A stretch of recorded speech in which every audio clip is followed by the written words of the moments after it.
Hola, Zaira, te mando muchos saludos.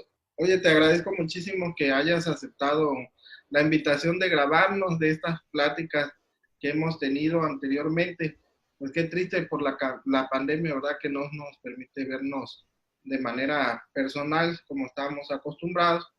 Y bueno, la verdad que te agradezco que podamos seguir platicando por este medio y sobre todo también de grabarlo, ¿no? Para que compartir todas estas pláticas que hacemos y que disfrutamos.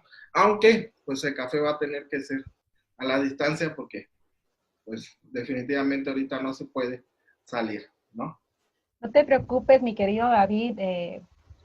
Yo sé que la distancia nos afecta a muchas personas en este momento en el sentido que estamos acostumbrados a estar de cerca, ¿no? A platicar, al café, a vernos en casita, a lo mejor hasta con un pan, ¿no? Y cafecito en mano. Pero bueno, tenemos aquí café, yo tengo mi té de frutos rojos Sí. y está riquísimo, así que la charla ahorita seguramente va a fluir precioso como siempre ha pasado en nuestros cafés.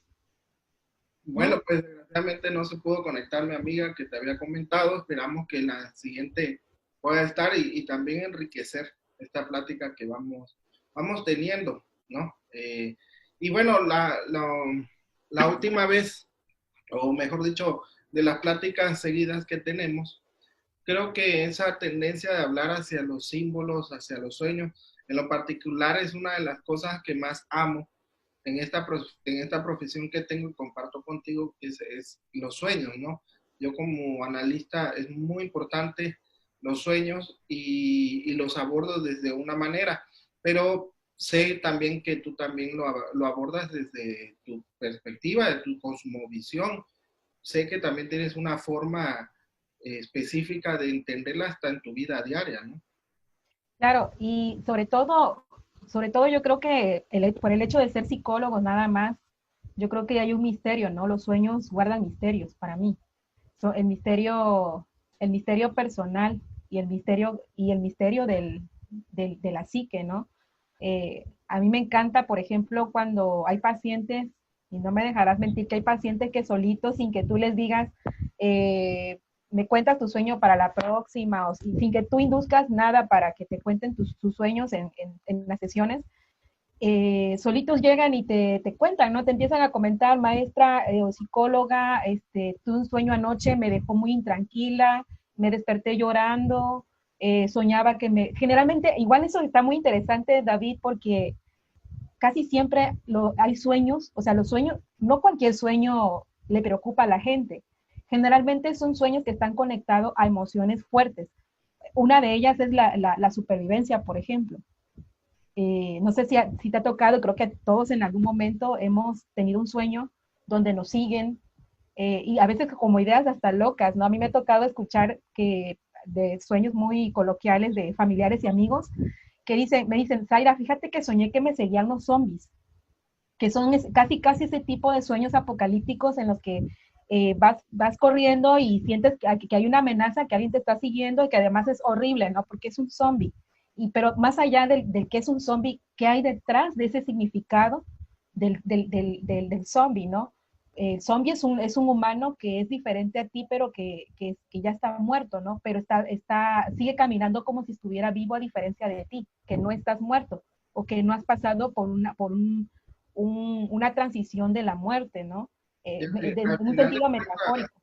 al final de cuentas, el zombie también es un deseo. Bueno, desde el psicoanálisis se plantea que el sueño es un deseo, pero ¿qué es el deseo desde el símbolo del zombie?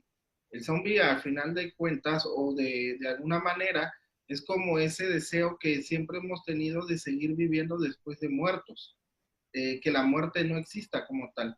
Aparece como los zombies, aparece como el cielo, aparece como la reencarnación, aparece de diferentes maneras y no solamente dentro del sueño, sino también en las creencias diversas que tenemos desde el cristianismo hasta el hinduismo.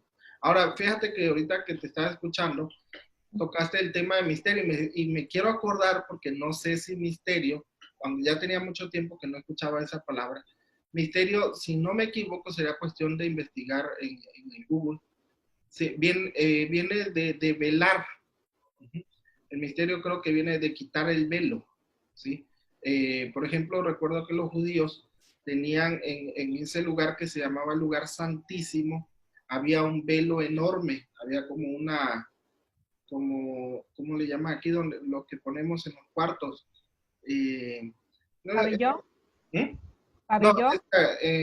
esta cosa que tapa las ventanas, ¿Cortina? las cortinas, había una cortina enorme eh, que dividía el lugar santo con el lugar santísimo, y era el velo que dividía, que no permitía acceder al oculto, a lo que no cualquiera podía entrar o conocer.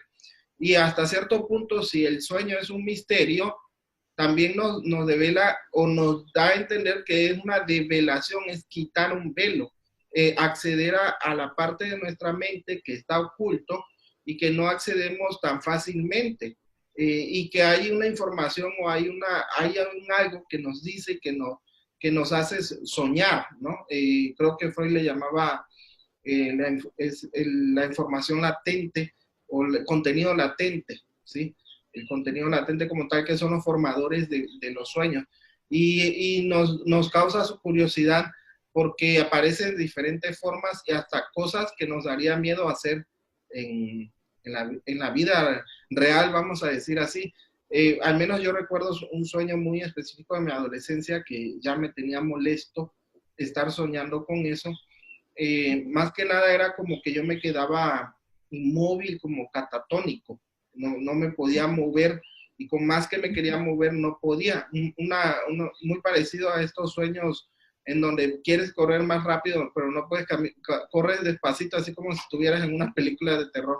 En este caso, de plano, yo no me podía mover y era una angustia, una desesperación esos sueños porque me levantaba y lo volví a repetir y lo volví a repetir hasta que por fin se me quitó. Entonces, yo creo que hasta cierto punto los sueños sí tienen un algo. Siempre nos ha llamado como algo está que de alguna u otra manera siempre ha aparecido, por ejemplo, con José, el que tiene los sueños, con las llamadas premoniciones, con Freud, con Erickson. Erickson, no, este es el de la hipnosis, pero con Jung, por ejemplo, sí interpreta los sueños, aunque, bueno, tú eres más junguiana, lo hace desde diferente perspectiva, ¿no? Sí, claro. Sí, porque Jung conecta mucho arquetipos, él habla de arquetipos y habla de inconsciente colectivo, ¿no? En ese sentido, los sueños nos develan, como bien lo acabas de decir, nos develan eh, un significado, puede sonar como algo, un sueño puede ser tan de la vida diaria, como por ejemplo, soñé que estaba en una casa y que yo lavaba platos y que barría, pero que de repente entró alguien que yo no conocía, se me hizo muy raro, algo como eso, algo como muy de la vida diaria, pero todo eso tiene un significado, ¿no? Una por la emoción que conlleva el sueño y otra por todo lo que va apareciendo en el sueño. Jung hablaba mucho del inconsciente colectivo y de que ese significado lo compartimos como que en una megapsique, por así decirlo, ¿no? En un macro. Entonces, desde ahí... Nube, como, ¿Mande? perdón, como si fuera una nube, Exacto. la nube Drive, Google Drive y todo eso. Algo así, algo así. Entonces ahí está toda la información. Y entonces todos, Jung hablaba mucho de eso, de hecho, que todos estamos como conectados a esa macroconciencia que finalmente compartimos todos, ¿no? Independientemente de la cultura y la fe y las creencias que cada uno tenga. Fíjate que también me gusta mucho, sobre todo, creo que los sueños que más me gusta procesar, incluso con mis pacientes, es cuando les genera una emoción de una incertidumbre, o sea, como esa, volvemos al misterio, es que no sé por qué lo soñé, es que, psicóloga, es que yo no sé por qué soñé que me ahogaba y no me terminaba de ahogar y me desperté, ¿no?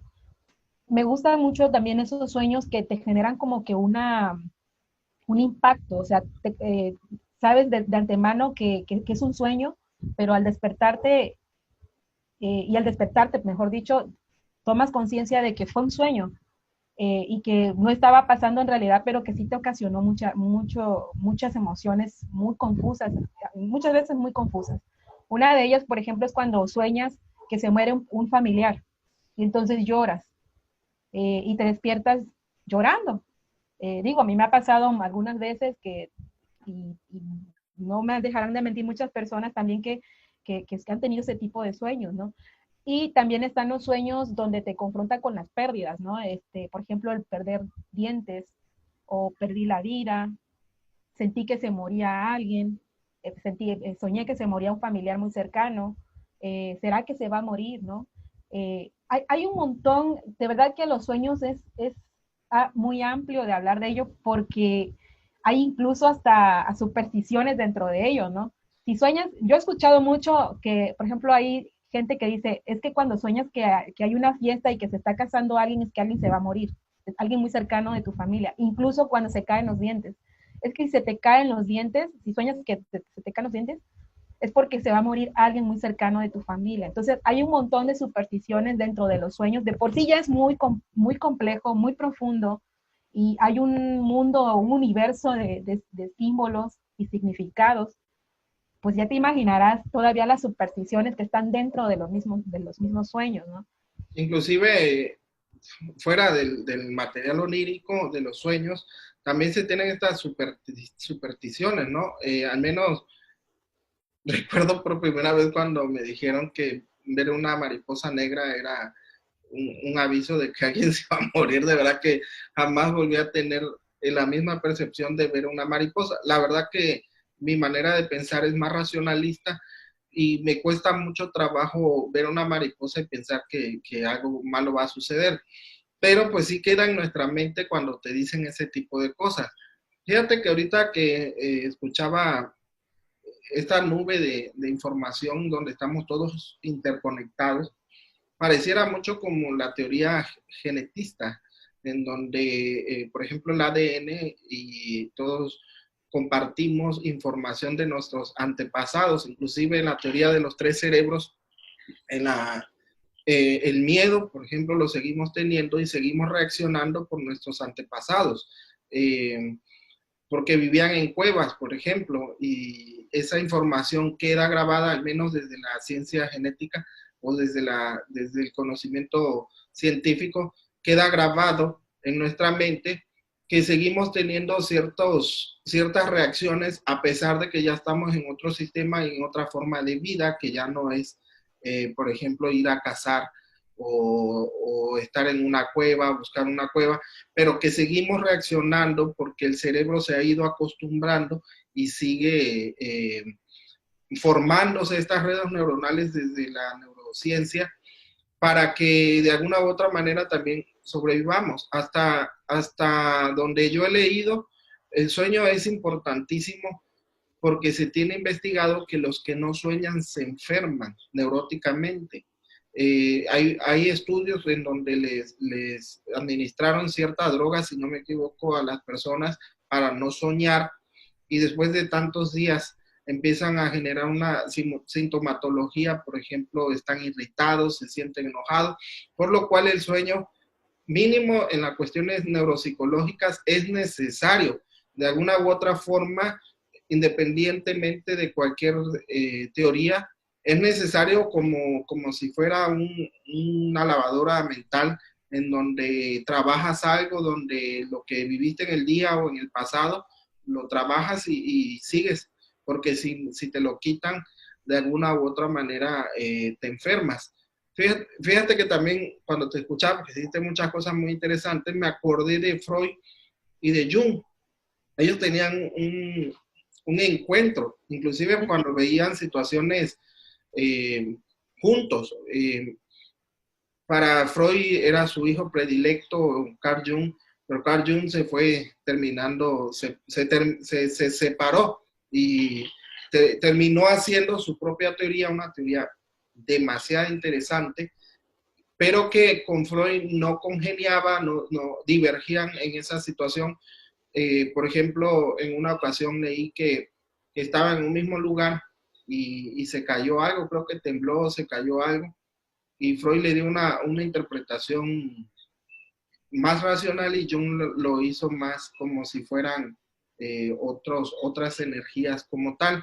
Y en los sueños, por ejemplo, sí se daban como diríamos aquí, se daban sus encuentros intelectuales, porque Freud veía una cosa, creo que una casa, no sé si Freud o Jung lo soñó, Freud lo veía más desde el aspecto del inconsciente personal y Carl Jung lo planteaba más desde el inconsciente colectivo, ¿no?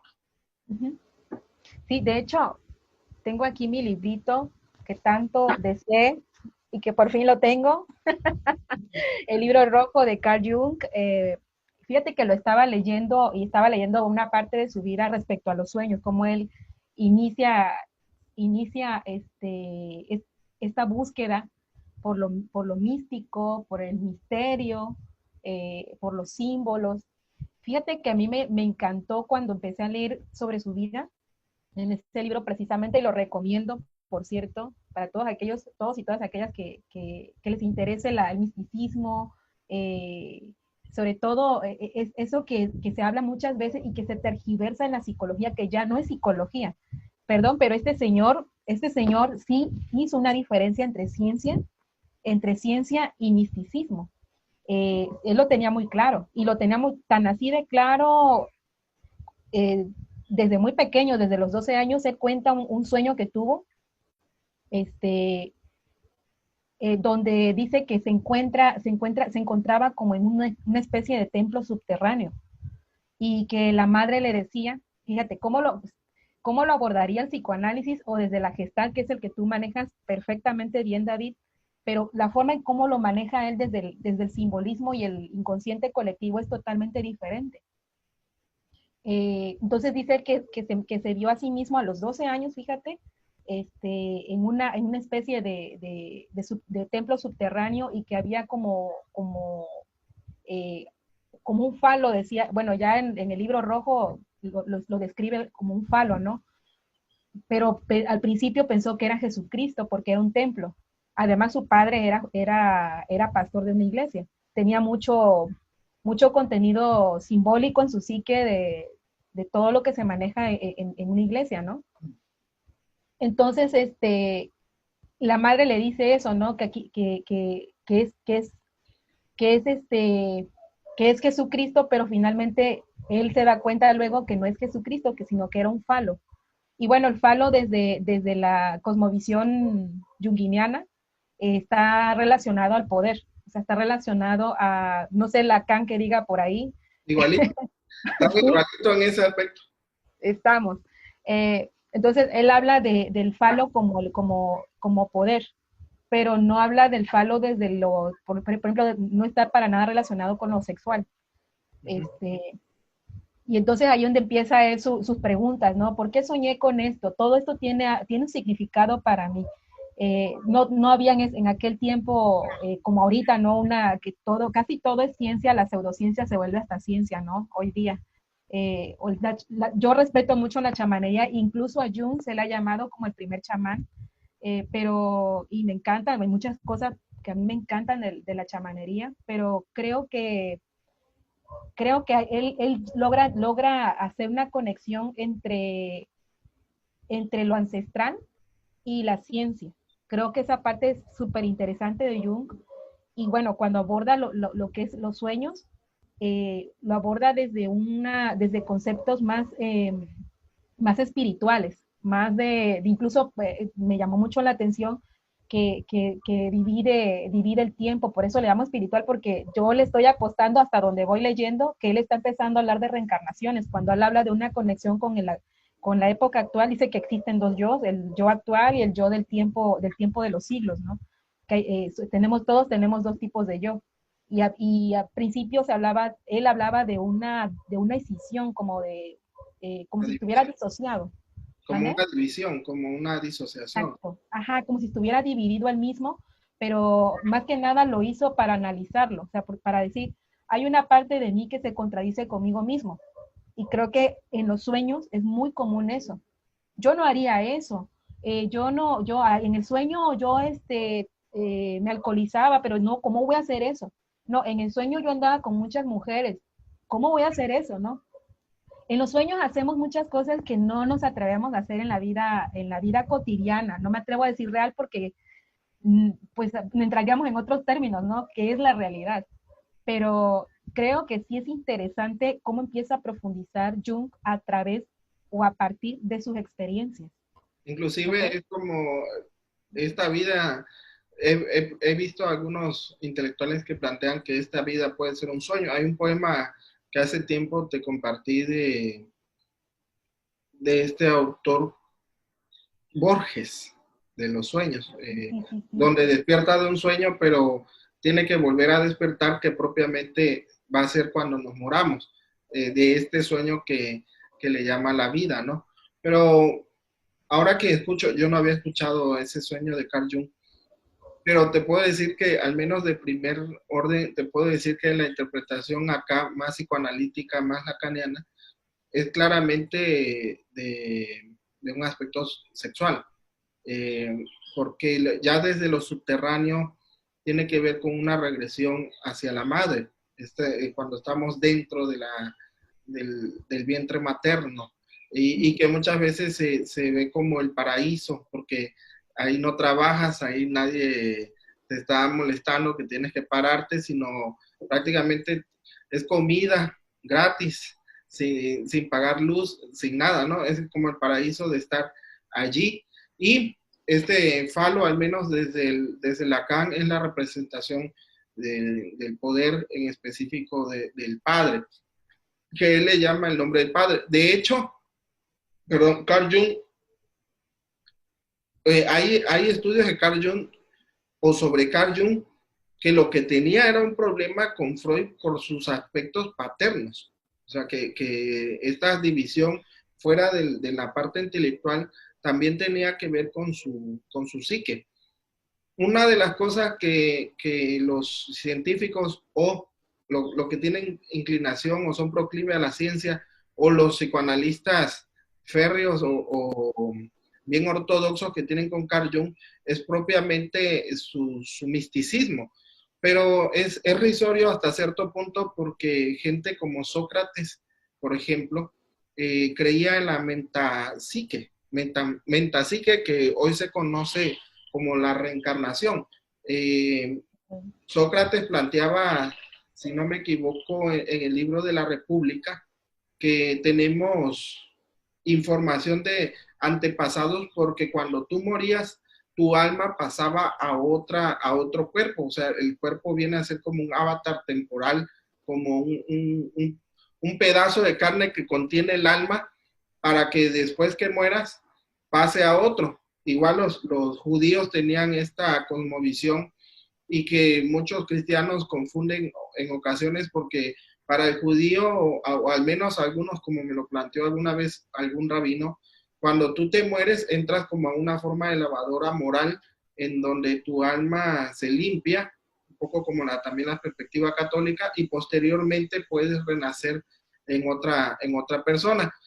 Por último, el Dalai Lama, por ejemplo, también es una creencia en donde él es una reencarnación de un ser espiritual importante para ellos. Que el día que mueran, y fíjate que eso es interesantísimo, cuando muere el Dalai Lama es una fiesta, ¿no? Aquí posteriormente, aquí en el occidente es más como tristeza, angustia, pero hay sociedades en donde se hacen fiestas porque bueno, al menos el Dalai Lama va a pasar a otra carne y va a aparecer de una nueva forma y eso es alegría para la gente, ¿no? Entonces, Jung podríamos criticarlos de místico o no, pero pues un personaje como Sócrates pareciera que también planteaba mística, religión o fe, ¿sí? Y que al menos fue asesinado o hicieron que se tomara la cicuta por lo mismo, por su concepción que tenía de los dioses. Y él hablaba de los dioses siendo un filósofo muy importante en la historia de la filosofía, ¿no? Cosa que le pasó a Jung. Claro. Sí, todo esto es súper interesante, David. Fíjate que igual otra de las cosas que me he topado y por ahí he leído en algunos textos que no recuerdo exactamente ahorita qué libros, pero se menciona, por ejemplo, de las personas que no pueden soñar, ¿no? es que me dicen, es que yo no sueño, o sea, no tengo, yo no sueño nada, o sea, pues yo nada más me acuesto y me levanto y sé que ya pasó la noche, ¿no? Entonces, me parece que no es que no soñemos. Eh, Creo que por ahí hay una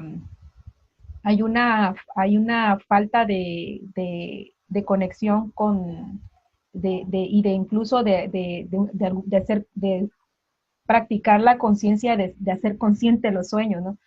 Por ejemplo, hay un autor que me gusta mucho, eh, si no mal recuerdo, y se pronuncia así porque está en francés, Jean-Pierre Gamalet. Ujú. Este señor habla del desdoblamiento cuántico de los sueños. Por ejemplo, él dice que a través de los sueños podemos hacer conexión con en otras dimensiones con diferentes yo. Es decir, este cuerpo de Zaira, este cuerpax, puedo tener conexión en otras dimensiones, a lo mejor siendo hasta un hombre o siendo otra mujer con otra edad o incluso una niña de otra edad en otras dimensiones. Y que él mencionaba incluso algunos ejercicios para tener, por eso le llamo que sí es un ejercicio y es una práctica el recordar los sueños, aunque por ejemplo para la metafísica está relacionado a, la, a, la, a la edad del alma, que le llaman almas viejas, ¿no? Metafísica maneja mucho almas viejas o almas en transición. En el caso de la física, del desdoblamiento cuántico que plantea Gamaliel, él habla de que las personas cuando logramos tener recuerdo de nuestros sueños, es porque tu conciencia está conectado con un yo superior, o con la gran conciencia, ¿no? Incluso que es tu esencia misma. Él habla mucho también de la esencia. Eh, y bueno, hay un ejercicio por ahí que si lo quieren hacer, yo a veces lo recomiendo cuando me dicen maestra o psicóloga o alguien que me conoce, que me gustan estos temas, y me dicen, Zaira, psicóloga, ayúdeme, y es que yo no sé no sé qué sueño, a mí me gustaría saber qué se siente, ¿no? Soñar. Eh, o incluso algunos pacientes, ¿no? Que me dicen, a mí me gustaría soñar, ¿no? Y no puedo. Un ejercicio que podemos hacer y a mí me ha funcionado es tomar un vaso de agua antes de dormir, un vasito. Eso sí, no dejar el agua y tomártela en la mañana no es tan sano, ¿no? Energéticamente desde los que manejamos un poco esta cuestión de la energía, pero sí tomar un vaso de agua antes de dormir y tener a mano una libreta y un lápiz o un lapicero al lado de tu cama. Y este, pareciera que vas a hacer una oración, pero te vas a hablar a ti mismo, a tu inconsciente o a tu supraconsciente. Te vas a hablar a ti mismo y le dices, ¿no? Yo te hablo para que me conecte en este momento que voy a descansar, que mi cuerpo va a descansar, porque finalmente el cuerpo es el que descansa. Como bien dijiste hace rato de Sócrates, es un avatar. Entonces, le mandas el mensaje a tu yo le llamo que es a tu misma psique, que le mandas la información de que quieres soñar, que le das la orden de que vas a recordar tus sueños. Puede que te funcione a la primera, puede que te funcione como a las 3 semanas, pero sí funciona. De que funciona, entonces, pues es lo que recomiendo, ¿no? En ese sentido, para los que no quieren soñar, perdón, los que quieren soñar y no recuerdan, y hay gente que no quiere soñar, ¿no? Yo no quiero dormir.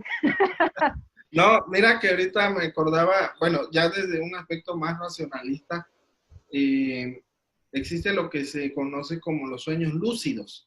Son los sueños que te das cuenta que estás viviendo dentro del sueño y la verdad que son muy bonitos. Yo no nací con la gracia de tener esos sueños, pero la técnica es la misma, aunque yo no soy de la línea mística ni de la línea como tal, pero me llama mucho la atención, que es una de las cosas que me gusta platicar contigo, es cuando bueno, cuando iba a dormir, recuerdo que hablaba yo hacia sí mismo, decirle, quiero soñar y darme cuenta que voy a estar soñando.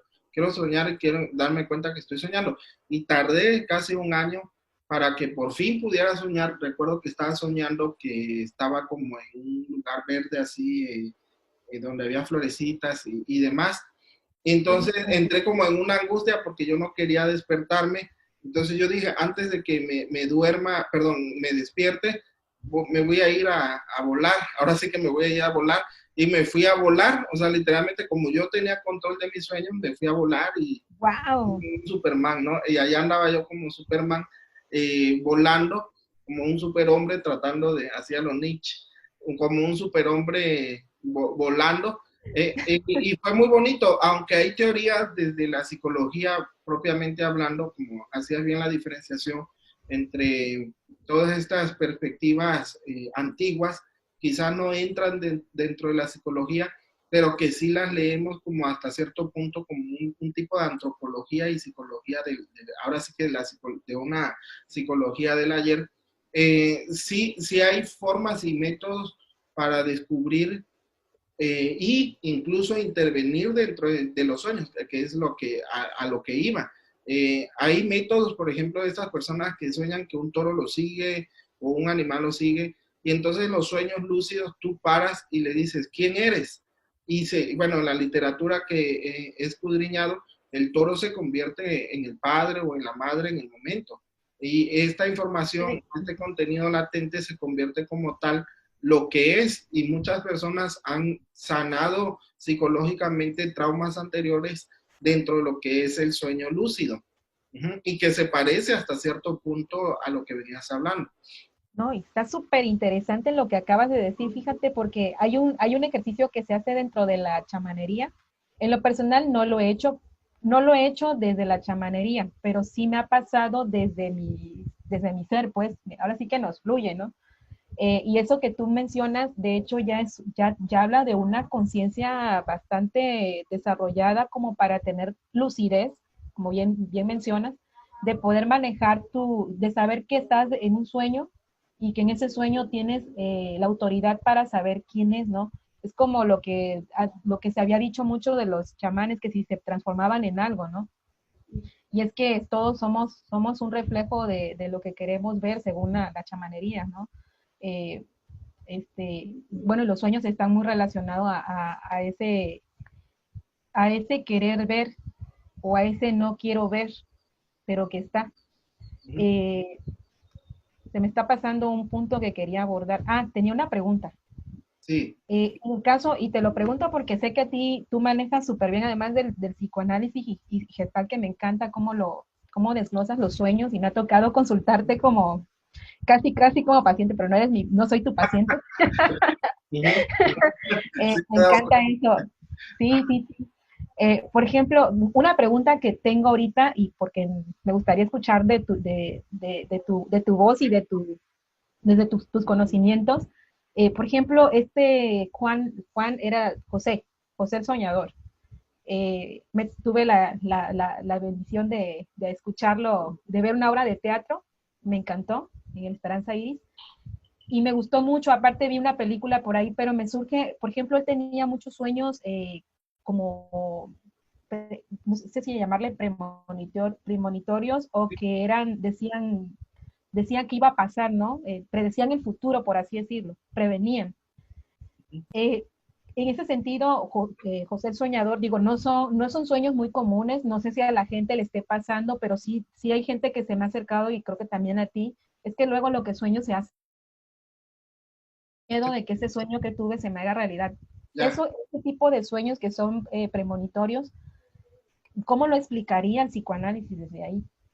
Mira, hay una postura que plantea que cuando tú ves algo, la mente como que se adelanta a, de hecho la visión como tal no existe.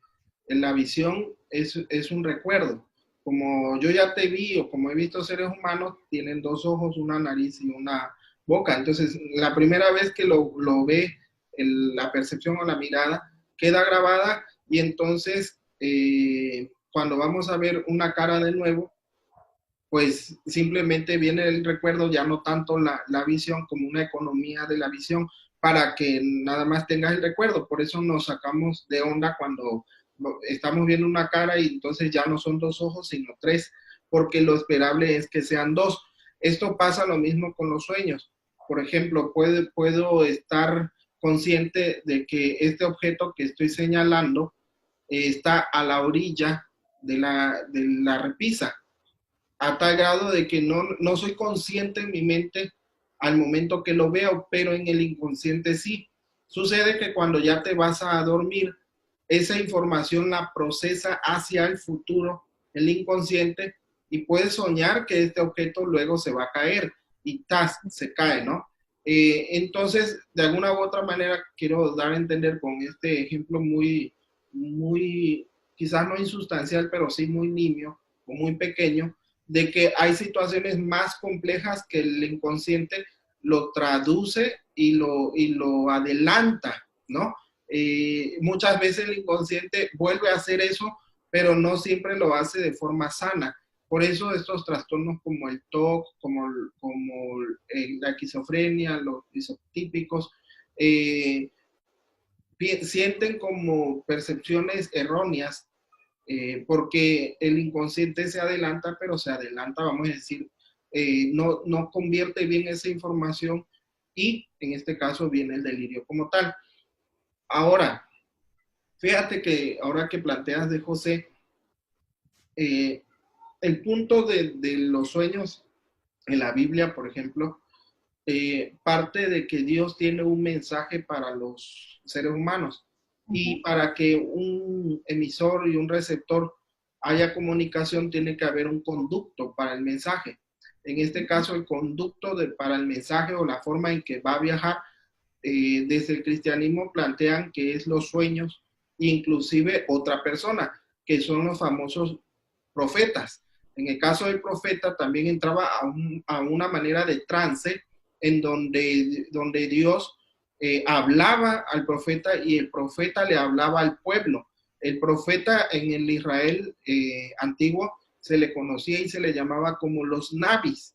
¿Qué es un nabi? Es el que habla por Dios o el que habla la voz misma de Dios, pero en la voz de otro. Entonces los sueños participaban o se formaban desde la perspectiva judeocristiana hasta cierto punto los pentecosteses y algunas otras religiones cristianas al día de hoy siguen creyendo sobre los sueños, no todos, y los israelitas, los judíos de ese tiempo, desconozco si los judíos de hoy siguen considerando los sueños como un mecanismo en donde Dios conecta con el hombre y le da un mensaje. Luego, Fritz Perls, el creador de la psicoterapia gestal, también plantea que es un mensaje. Tanto Freud no plantea que es un mensaje, sino plantea que es un deseo cumplido que había sido reprimido. Fritz Perls sí rescata esta mentalidad de que es un mensaje, pero lo transforma de que es un mensaje de uno hacia uno mismo, de que te mandas y te dice, tienes que cambiar esta situación porque no te está sirviendo o no has cerrado tal o X, Y gestal, ¿no? Entonces, se persiste la idea, aún misma dentro de la psicología o psicoterapia gestal, para ser más específico, de que siguen siendo mensajes. Pero pues desde ahí se concibe del psicoanálisis. Podría ser una respuesta que es muy heterodoxa la respuesta o puede tener diferentes aristas o perspectivas para ver qué variables suceden cuando tú ves algo hacia el futuro y se cumple como tal. Aunque termino, también existen las famosas teorías, pensamientos autocumplidos o profecías autocumplidas. Hasta cierto punto también podríamos investigarlo o abordarlo desde ahí. Nosotros creamos el futuro porque sabemos más o menos cómo se va a desarrollar adelante. Sí, qué interesante, David. Sí, fíjate que ahorita que te estaba escuchando, me quedé pensando cómo lo abordaría, por ejemplo, este señor que no es el primero, porque sé que no lo es. Hay otros autores que manejan mucho también lo de los sueños, pero este Jean-Pierre, algo así se pronuncia, está en francés, en François. Eh, Él habla, o sea, él lo explicaría en que nosotros tenemos conexión con ese yo de otra dimensión y que viaja a través de esas dimensiones en los sueños. O sea, nuestra conciencia desaparece el concepto de, incluso desaparecen los conceptos, ¿no? Sino aparece la multidimensionalidad. Entonces, desde ahí él lo estaría abordando de que estamos en conexión constantemente a través de los sueños en otras dimensiones con diferentes yo. Hay una película que me gusta mucho, David, no sé si ya la viste, Interestelar. Ya la vi. Bueno, esa película habla de multidimensiones, de cómo el tiempo está conectado con la dimensión. Entonces, y hay un yo, ¿no? Cuando veíamos en la gente, ojalá que lo haya visto, es una super película para mí. Además porque tiene un mensaje muy, muy padre al final, ¿no? Habla del amor eh, y deja ver que el amor a través del tiempo es lo que permanece, porque todo lo demás es, es impermanente, ¿no? Solo el amor es eterno, algo así mencionan al final. Bueno, el caso que ya me fui por otro punto, ¿no? Que también está padrísimo,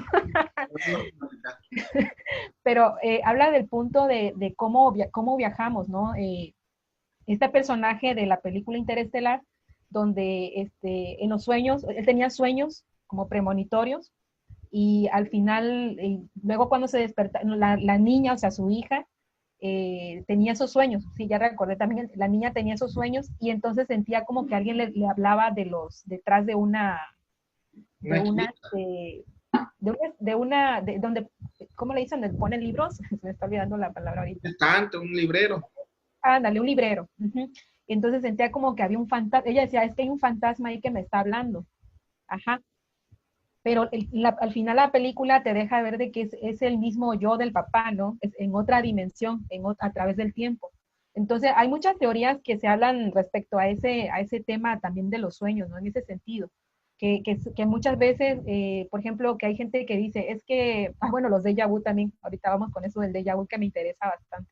Pero hay gente que me dice luego, es que fíjate que luego tengo sueños que se me hacen realidad. O sea, soñé que iba en un parque y luego ese parque lo vi. No fue un déjà vu como tal, pero fue como un sueño premonitorio que le hizo ver que iba a pasar algo, ¿no?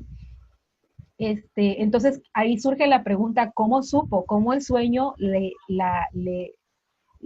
da un mensaje o le revela que en su vida va a pasar eso, ¿no? Que en su vida pasó eso, que vio en los sueños.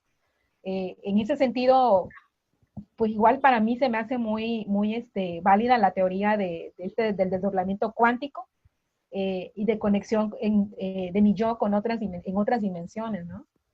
Sí, de hecho, ahorita que escucho Interestelar, creo que así se nombra Interestelar, sí, porque son dos lugares muy separados donde el tiempo, según la teoría de Einstein, se desdobla, se transforma, o mejor dicho, cambia. Es una teoría, por ejemplo, de los dos gemelos. Bueno, el gemelo, pues no son dos. Cuando un gemelo se queda aquí, el gemelo se va, creo que el gemelo aquí se hace más viejo y el gemelo cuando regresa más allá de la velocidad de la luz está más joven que el gemelo se quedó. De hecho, en Interestelar creo que así también pasa. Cada hora ya son años acá. Entonces él se pierde, si no mal recuerdo la película, en un agujero gusano. Y ahí es donde se pierde en el tiempo y en el espacio.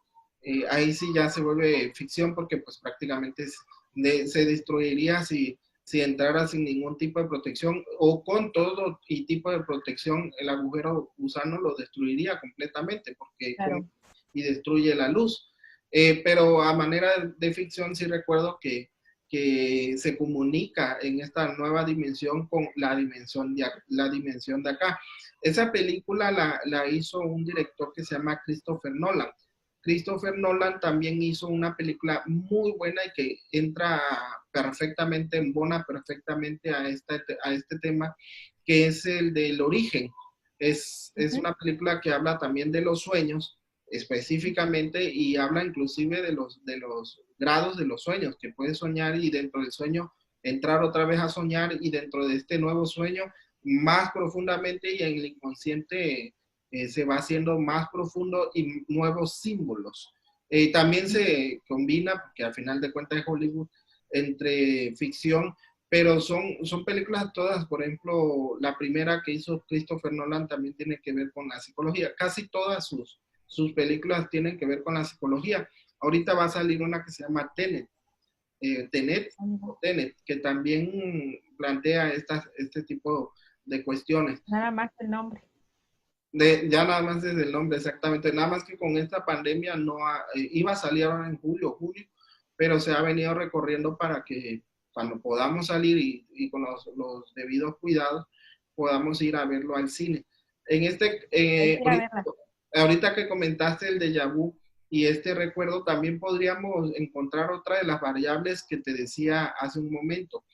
Hay una teoría del déjà vu que plantea que cuando vemos algo y sentimos que esto ya lo vivimos o que esto yo lo soñé, eh, plantea de que a fin de cuentas como que el cerebro, perdón, llena agujeros de lagunas mentales.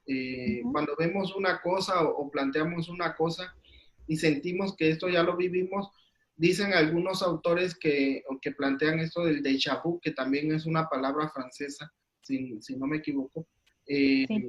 habla del déjà vu como algo muy parecido que pasó ayer, pero que no es igual, es similar, pero no igual. Y entonces el cerebro reorganiza esos huequitos, vamos a llamar, o esas llancias donde no se parece, entonces lo que hace es como un engaño o mental o una ilusión mental de que esto ya lo viviste. El cerebro como tiene esa característica que es lábil, se puede mover, se puede transformar y puede tomar diferentes formas, al menos en el nivel cognitivo, que sería el pensamiento. eh, Muchas veces forma y estructura realidades que como tal no lo es. Al final de cuentas es el mecanismo que utiliza el delirio, ¿no? En donde como no puedo concebir o ¿cómo decir? Digerir esta realidad, tengo que formar una nueva. Al final de cuentas es muy parecido al mecanismo del déjà vu, y subrayo, desde la perspectiva de la psicología, de la neuropsicología y de los estudios que tienden a ir más hacia la ciencia. Yo en lo particular respeto muchísimo todo este conocimiento ancestral, ¿verdad? Yo soy muy fan y amo mucho leer sobre teología o la teogonía de los grecos, del panteón greco-romano, de todos los dioses.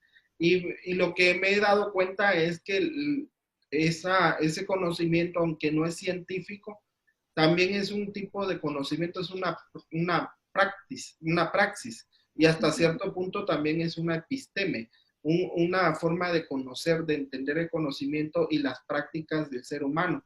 Lo que sucedió es que cuando vinieron los españoles y se encontraron con todos estos conocimientos de nuestros ancestros y de nuestros pasados, hermanos pasados, pues no mexicanos, porque no existía ni siquiera México, como venían con una perspectiva, con una mentalidad cristiana, pues destruyeron todo ese conocimiento, al menos aquí en los mayas, los conocimientos que son de acá del centro, y toda esta teología y teogonía que tenían específica por conquista. No nada más fue una conquista terrenal, de territorio, perdón, sino también una conquista espiritual, ¿no? A pesar de que yo llevo una línea como seguidor de Jesús, no puedo dejar de ver que sí hubo un apagamiento y que hubo una conquista de la religión cristiana sobre la religión que se daba aquí.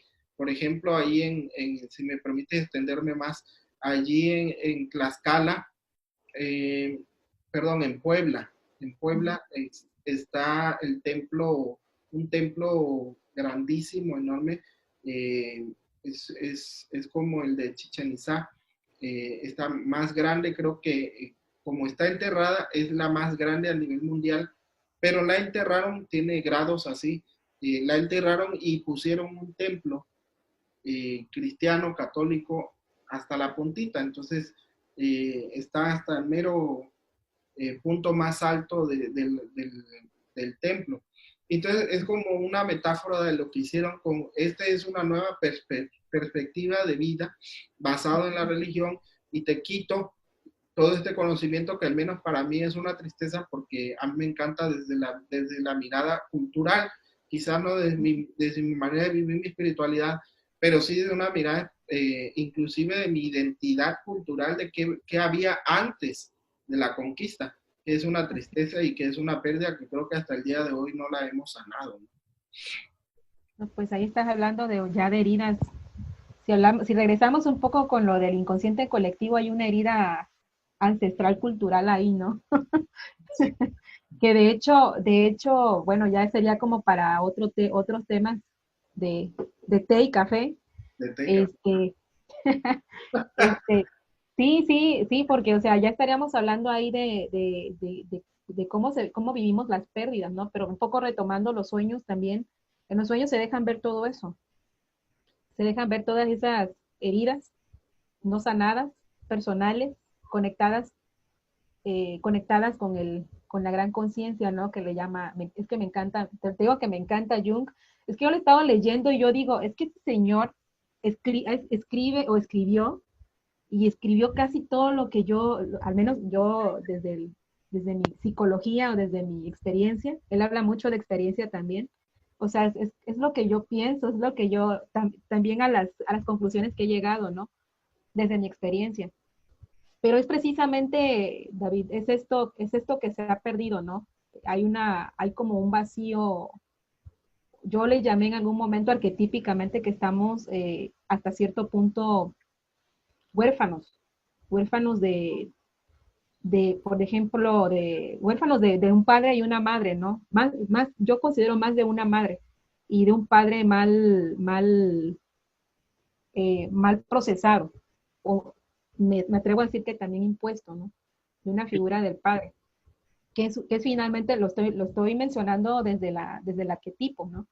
Este, porque se habla del arquetipo de la madre y del padre, pero pues muchas veces nos preguntan, pues, ¿qué es eso de arquetipo y qué cosa es eso de la función de la madre y el padre, ¿no? Este, y bueno, eso se ve muy claro en los sueños. También me gusta mucho, que no sé si se vea, pero me gusta mucho, ya esto no personal, no tiene que ver con psicología, sino más bien con mis ondas que ya muchos conocen. Me gusta mucho el trabajo del arquetipo de las diosas, por ejemplo. Por aquí tengo un oráculo, no se ve muy bien, pero bueno, este oráculo que me gusta mucho porque es como que tomar del inconsciente colectivo, eh, incluso muchas veces ahí es donde me llegan las personas que me dicen, es que soñé con tal cosa, ¿qué será? A veces digo, pues déjame, que es un oráculo, ¿no? Los sueños también fueron manejados como un oráculo. Eh, Sí, sí. El caso de José, ¿no? Es un oráculo. Dios le exacto, habla a José por medio de los sueños. así es. Y bueno, yo la forma en cómo explico esto, porque mucha gente piensa que es brujería o que es que es algo que cómo le haces que tú tienes habilidades o tienes dones, ¿no? Más que nada, esto tiene una explicación incluso pseudocientífica. ¿En qué sentido? En el que ya estaba explicando y que me encanta, Jung, bueno, todo este simbolismo de las diosas está relacionado a quiénes fueron las diosas, ¿no? ¿Qué es el arquetipo? ¿Cuál es el significado o significante, como dirías tú, ¿no? Que manejas muy bien a Lacan? ¿Cuál es el significante de esa diosa? Por ejemplo, eh, Itchel, ¿no? La diosa y ahí es donde te digo la parte de la cultura. Ujú. La diosa Itchel, ¿no? Que es la diosa, una diosa ancestral de nuestras tierras, que hablamos muy poco y que incluso la reconocemos muy poco, pero que es parte de nuestra cultura y simboliza ¿cómo se llama? La productividad, la fertilidad. Entonces, cuando sale Ixchel, en este oráculo que tengo, está relacionado, por ejemplo, a que tenemos una parte de mi ser que tengo que trabajar para fortalecer mi fertilidad, cómo está mi producción, ha estado bloqueado, no he querido hacer cosas porque me da miedo. Entonces, viene una meditación por ahí que me encanta, me encanta, me encanta porque en sí el arquetipo de las diosas lo que dice es, esto es lo que tienes que trabajar. No es que tú seas una diosa o que tú creas en muchas diosas. finalmente te dice la diosa, de hecho el oráculo se llama La diosa respira, de Sajiva Hurtado, que es una sexóloga y además, bueno, trae mucha filosofía tántrica, y creadora de la respiración ovárica.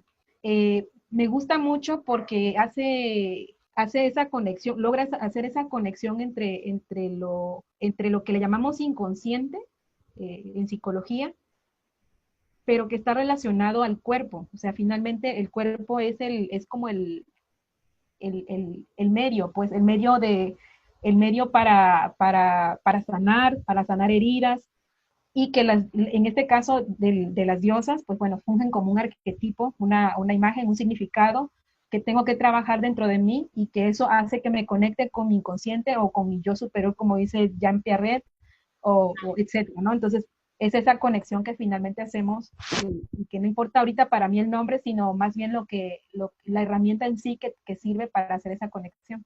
Y que hasta cierto punto también se perdió, aunque vamos a salirnos un poco de los sueños, que igual lo podemos dejar hasta aquí, para abrir esta cuestión de las diosas, porque Dios, la entidad Dios, al menos en nuestra mente, independientemente de la creencia de cada uno de nosotros dos y de los que nos están viendo, dejando a un lado las creencias que son respetables, Dios en un término antropológico aparece como una mujer. O sea, los sumerios tenían a una diosa como tal que representaba la fertilidad, que posteriormente se transformó y se condensó en un dios solamente, y que representaba al padre y a la madre, y que hasta cierto punto se representó más como un padre, como una madre. Los judíos no dejaron de ver, aunque esto mucho a veces no se sabe, dejar de ver a Dios también desde la representación materna. Por ejemplo, en el libro de Isaías vas a encontrar mucha referencia a Dios, y Moisés también, o el profeta Moshe, eh, veían a Dios como si fuera una madre, como representaban a Dios como una madre. Dice que te ama desde las entrañas, así dice el libro de Isaías, desde las entrañas, pero del vientre materno, de donde viene la misma vida.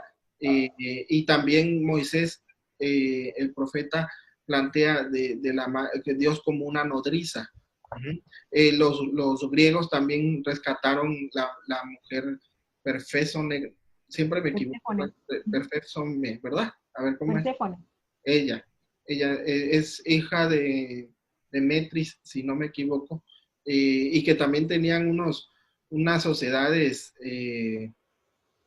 vamos a llamarles ocultas. En su tiempo eran muy conocidas, pero eran demasiadas ocultas, en el sentido de, no de oculto de ocultismo, sino oculto de que no cualquiera podía entrar, y que también representaba la fertilidad, a tal grado que esta diosa que planteo y que tengo dificultad para decir siempre su nombre, igual eso tiene que ver con el significante lacaniano, tiene que ver con la primavera, ¿no? En la primavera, cuando vuelve a aparecer y renace todo, los griegos lo veían desde ese punto.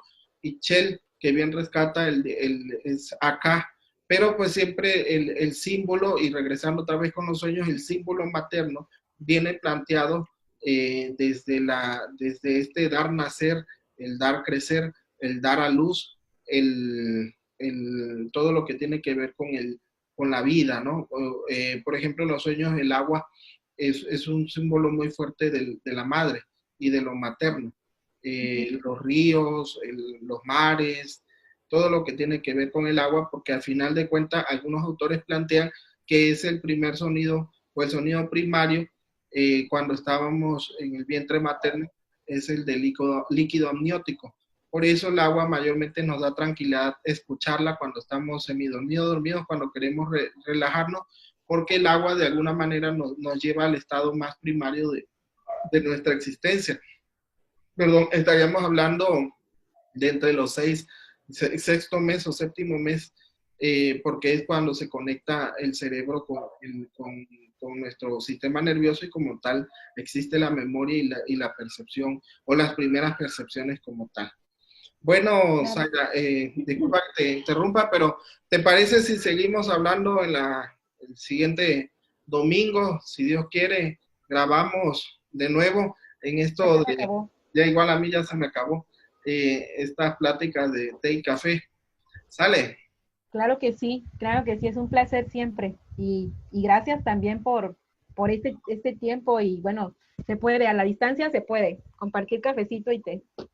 Órale, pues, nos vemos, cuídate mucho. Hasta Igualmente, cuídate. luego. Adiós.